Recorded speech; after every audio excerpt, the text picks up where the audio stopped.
Assalamualaikum warahmatullahi wabarakatuh. Perkenalkan, nama saya Irma. Saya mahasiswi S1 Farmasi dari Universitas Megareski Makassar. Saya akan membahas atau memaparkan sedikit materi tentang spesimen sperma. Adapun materi yang akan saya bahas, yang pertama, pengertian pemeriksaan sperma. Pemeriksaan sperma atau lebih tepatnya disebut dengan analisis semen merupakan pemeriksaan yang dilakukan untuk menentukan jumlah dan kualitas sperma pada pria. Semen dan sperma memiliki pengertian yang berbeda. Semen merupakan cairan kental yang berwarna putih yang keluar dari alat kelamin pria pada saat ejakulasi. Sedangkan sperma merupakan makhluk kecil yang berenang di dalam semen. Yang kedua, cara pengambilan sampel. Adapun cara pengambilan sampel antara lain, yang pertama, melakukan abstinensia selama 3-5 hari, maksimal 7 hari. Pengeluaran ejakulat dilakukan pada pagi hari dan dilakukan di laboratorium. Jika tidak memungkinkan, maka sebaiknya datang ke laboratorium paling lambat 2 jam saat dikeluarkan. Yang kedua, ejakulat akan ditampung ke dalam wadah atau botol yang bersih dan steril. Setelah itu, wadah atau botol tersebut akan ditutup rapat dan diberi nama yang bersangkutan. Yang ketiga, pasien akan mencatat waktu pengeluaran mani, lalu diberikan kepada petugas laboratorium untuk dilakukan pemeriksaan. Sekurang-kurangnya 2 kali dalam jangka waktu 1-2 minggu. Analisis sperma tidak boleh dilakukan hanya 1 kali saja, karena biasanya sering didapati varian dalam produksi sperma dalam satu individu. Yang keempat, pengeluaran ejakulat dapat dilakukan dengan cara rangsangan tangan atau yang biasa disebut dengan onani atau masturbasi. Jika tidak bisa dilakukan dengan cara tersebut, maka bisa dilakukan dengan cara rangsangan senggama terputus. Dan jangan pernah menampung sampel ke dalam wadah atau botol plastik maupun kondom. Yang ketiga, pengawetan sampel. Pengawetan sampel dapat dilakukan dengan menggunakan 2 teknik, yaitu dengan teknik cair dan teknik beku. Untuk teknik cair, sampel akan disimpan pada suhu kamar dan bisa juga disimpan pada suhu 2-8 derajat Celcius. Masa simpannya itu sangat pendek, hanya berkisar antara 2-4 hari saja. Angka kematian selnya itu sangat rendah dan biasanya digunakan dalam jangkauan sempit. Pada teknik cair, tidak memerlukan krioprotektan dalam media. Sedangkan untuk teknik beku, sampel akan disimpan pada suhu minus 196 derajat Celcius. Masa simpannya itu sangat panjang atau sangat lama dan bahkan bisa disimpan sampai 40 tahun. Tetapi angka kematian selnya itu sangat tinggi dan biasanya disimpan dalam jangkauan atau digunakan dalam jangkauan yang luas. Untuk teknik beku memerlukan krioprotektan dalam media. Yang keempat, penyakit yang berhubungan dengan pemeriksaan sampel. Yang pertama, memeriksa kesuburan pria. Analisis sperma disarankan kepada pasangan yang mengalami kesulitan untuk hamil. Pemeriksaan ini bertujuan untuk mengecek apakah ada gangguan pada kesuburan pria. Selain itu, pemeriksaan ini bertujuan untuk memastikan apakah gangguan sperma merupakan penyebab ketidaksuburan pada pria atau tidak. Yang kedua, memastikan keberhasilan vasektomi. Vasektomi merupakan prosedur kontrasepsi pada pria. Tindakan medis ini melibatkan pemotongan saluran yang menghubungkan antara buah sakar dan penis. Setelah vasektomi, dokter akan menyarankan untuk melakukan pemeriksaan analisis sperma sebulan sekali dalam 3 bulan. Langkah ini dilakukan untuk memastikan bahwa tidak ada sperma dalam air mani. Pemeriksaan analisis sperma meliputi 3 faktor. Yang pertama, bentuk atau morfologi sel sperma. Yang kedua, jumlah sel sperma. Yang ketiga, pergerakan atau motilitas sel sperma. Yang kelima adalah pengobatan. Bagi pasien yang hasil analisis spermanya menunjukkan abnormal dan ingin memiliki anak, ada beberapa tindakan yang dapat dilakukan untuk mengatasi kondisi tersebut, yaitu dengan cara inseminasi buatan maupun bayi tabung. Ada beberapa cara untuk memperbaiki kualitas sperma pada pria, yaitu dengan cara mengubah pola hidup sehat, yaitu yang pertama, tidak merokok. Yang kedua, tidak mengonsumsi minuman beralkohol. Yang ketiga, rajin berolahraga. Dan yang keempat, membatasi penggunaan ponsel. Yang keenam adalah faktor yang mempengaruhi motilitas sperma.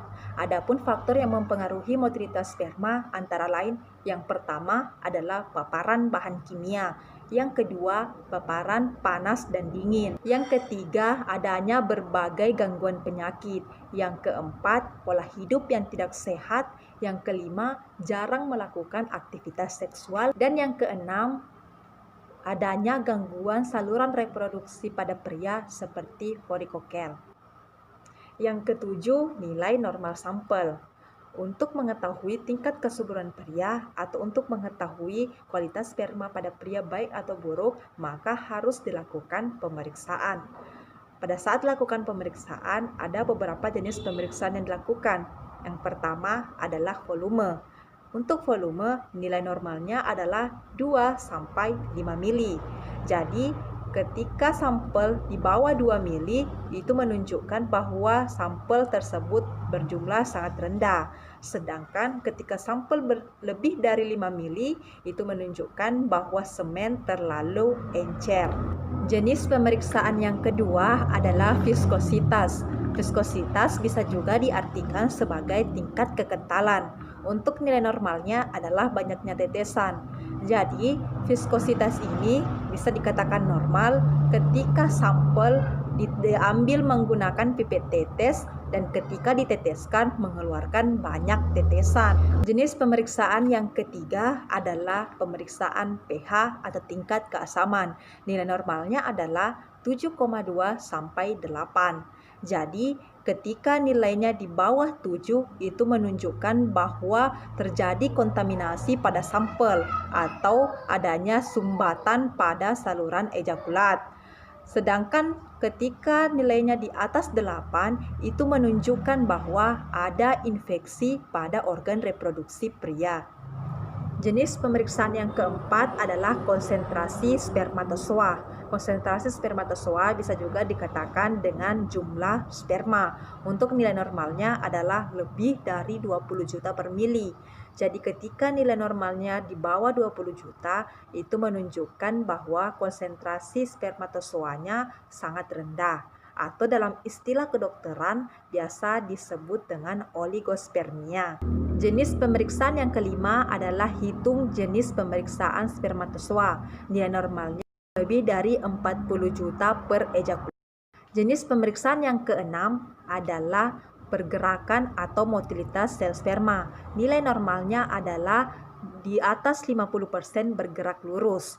Jadi, ketika motilitasnya atau pergerakan sel spermanya ini di bawah 50%, maka harus dilakukan pemeriksaan lanjut guna mengetahui viabilitas sperma atau sperma yang masih. Jenis pemeriksaan yang ketujuh adalah morfologi pada sperma. Nilai normalnya adalah lebih dari 14% berbentuk normal.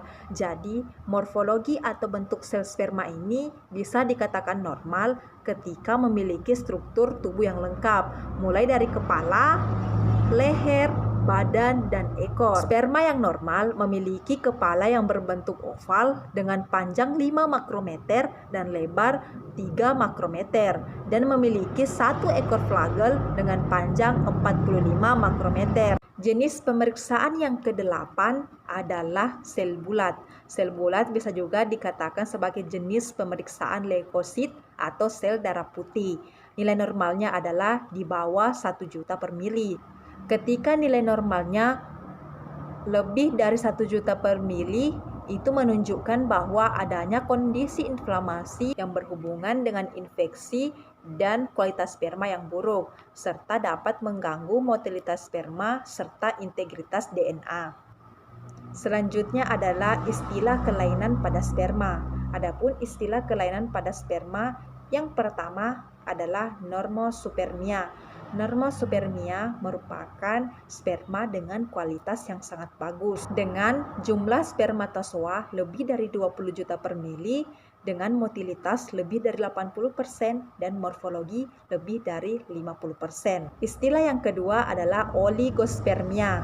Oligospermia merupakan sperma dengan kualitas yang rendah, dengan jumlah spermatozoa di bawah 20 juta per mili, dengan motilitas lebih dari 50% dan morfologi lebih dari 50%. Istilah yang ketiga adalah ekstrim oligospermia. Ekstrim oligospermia merupakan sperma dengan kualitas yang sangat buruk, dengan jumlah spermatozoa di bawah 50 juta per mili, motilitas sperma lebih dari 50%, dan morfologi sperma lebih dari 50%. Yang kedelapan adalah obat-obatan yang dapat mengganggu kesuburan pada wanita maupun pria. Adapun obat-obatan tersebut antara lain yang pertama, obat steroid. Penggunaan obat steroid dalam jangka panjang pada wanita akan mengganggu kesuburan dengan terjadi beberapa komplikasi pada saluran reproduksinya. Selain itu, siklus menstruasi tidak teratur dan terjadi nyeri yang sangat hebat pada saat menstruasi. Sedangkan pada laki-laki, penggunaan obat steroid dalam jangka panjang akan merubah bentuk testisnya. Ukuran testis akan semakin mengecil sehingga tidak dapat memproduksi sperma. Obat-obatan yang kedua adalah obat antidepresan. Menurut sebuah penelitian yang diterbitkan oleh American Journal of Obstetrics and Gynecology, menemukan bahwa antidepresan dapat menurunkan kemungkinan perempuan dengan depresi untuk hamil secara alami. Yang ketiga adalah obat pereda nyeri. Penggunaan obat pereda nyeri golongan ibuprofen dalam jangka waktu yang panjang dapat mengganggu kesuburan pada pria, bahkan bisa menyebabkan kemandulan. Sedangkan pada perempuan, penggunaan obat pereda nyeri dalam jangka panjang dapat menurunkan hasil yang signifikan terhadap hormon progesteron, di mana hormon progesteron ini sangat penting dalam ovulasi.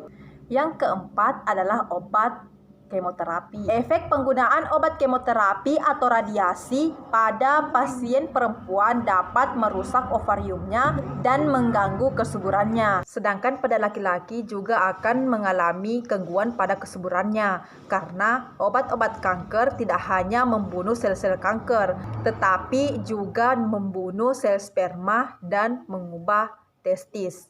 Yang kelima adalah obat epilepsi. Penggunaan obat epilepsi jenis tertentu dapat mempengaruhi kualitas serta kuantitas sperma, sehingga berdampak pada kesuburan pria.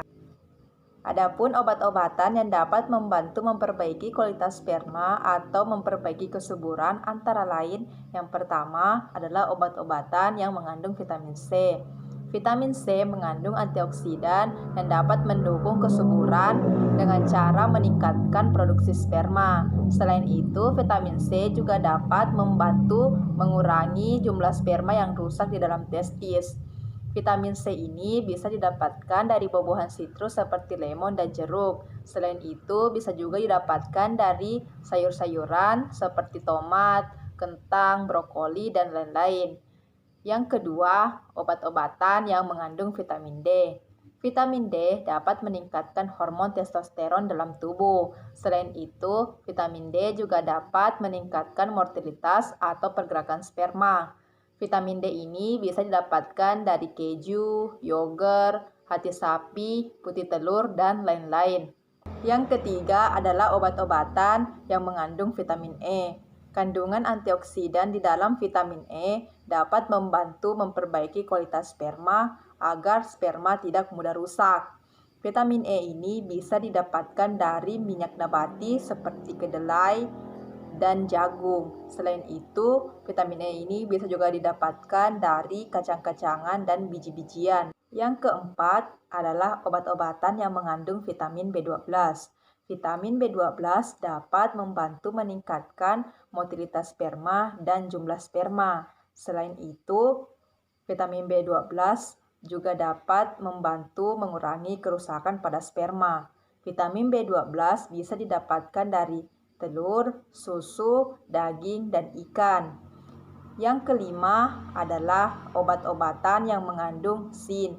Kandungan sin dapat membantu meningkatkan hormon testosteron dan meningkatkan jumlah sperma yang diproduksi. Kandungan sin ini bisa didapatkan dari telur, daging, dan ikan. Yang keenam adalah obat-obatan yang mengandung folat. Mengonsumsi obat penyubur yang mengandung folat dapat meningkatkan kesuburan pria.